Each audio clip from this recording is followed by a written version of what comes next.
Most of the lakes in Bangalore city has become a cesspool with sewage coming inside directly into the lake. But I had never known that there was a lake here. So I'm told that 15 years ago there was water in this place, and over a period it got totally dried up. The lake is getting closed in a very rampant way by the unauthorized truckers, by dumping the dirt and building debris into the lake.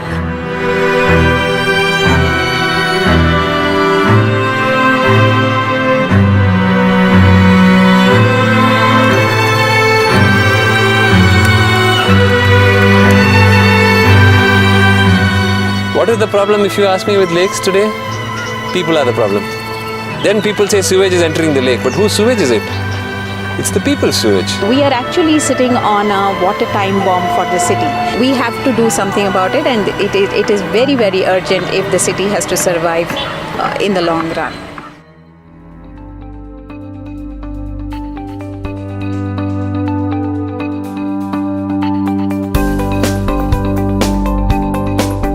Now we started with a cleanup activity for the lake.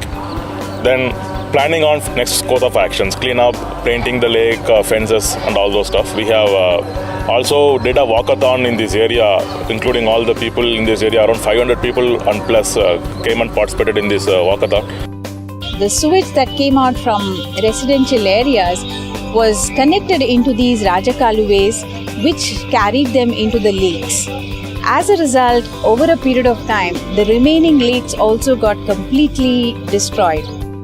First, our priority was to demarcate the lakes, and we got it surveyed and certified by the local Tahsildars. The next priority was to fence all these lakes. We did fencing and the plantation in the peripheral area of these lakes. After we started the campaign to get the BBMP to restore the lake, the very sight of workers putting the boundary fences, that was a great boost to our morale, because it told us that our voices were being heard and taken very seriously. When we engaged BBMP's engineers, they came up with brilliant ideas. Then we brought in experts. A lot of people were engaged, and everybody's input was taken. And this is the result of a very positive discussion.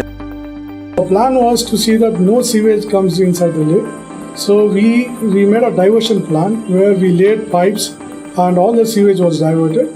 And we have even set up small STPs where tertiary treated water, and we let it into the lake. Everybody felt that a water body in the locality would help their water table to get recharged. We started working to see that this lake is not just made today, tomorrow, but for next decades, it is useful to the society. It's a thriving ecosystem. You see this, just as we walked in this morning, freshly shed cobra skin. The cow grazers who are harvesting grass, and they understand that they have to sustainably harvest grass. In fact, a lot of care is taken of this lake, and you will see it is a very, very clean surrounding. People are coming for a walk in the morning, afternoon, evening. It has become a community center for people to relax, breathe in fresh air, and contribute in their own way to the society. Hopefully this monsoon will fill up the lake to the extent that we would like it to, and we will have lots of fish and lots of birds coming. So that becomes a small bird sanctuary in itself. In the last 3 years, about 47 odd different species have actually come back to roost here. Such a large number of species coming back in such a short time, I would consider it nature's miracle, and something right has been done here. From the day one where the community is involved, those lakes have been a very successful story for us. What is more important is that people in this area are also learning the importance of conservation.